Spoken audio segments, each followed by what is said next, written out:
যাদের তেলে ভাজা একটু বেশিই পছন্দ তারা ঝটপট দেরি না করে বানিয়ে নাও শীতে এই চায়ের আড্ডায় মোচার চপ। তো প্রথমে আমি এখানে মোচাটাকে ভালো করে ছাড়িয়ে নিয়েছি। মোচা ছাড়াতে নিশ্চয়ই সবাই পারে, এটা নতুন কোনো ব্যাপার নয়।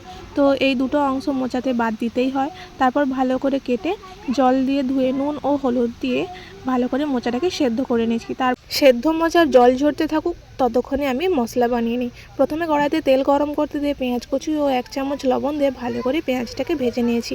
এরপর কাঁচা লঙ্কা কুচি ও 1 চামচ লঙ্কা গুঁড়ো ও অল্প জল দিয়ে ভালো করে লঙ্কাটাকে ভেজে নিয়েছি। আদা বাটা ও রসুন বাটা 1 চামচ হলুদ দিয়ে আবারও ভালো করে কষিয়ে নিয়েছি। তারপর সেদ্ধ হওয়া মোচা ও আলু দিয়ে মশলার সাথে ভালো করে মিশিয়ে নেব।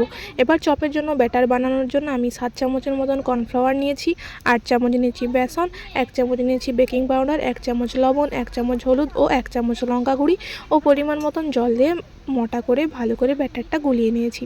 তারপরে ওই মোচার পুরটা নিয়ে হাতের সাহায্যে গোল করে বেসনের উপর দিয়ে ভালো করে গোল গোল করে ঘুরিয়ে হাতের শেপ দিয়ে চাপটা করে নিয়েছি, চপের আকারে শেপ দিয়েছি।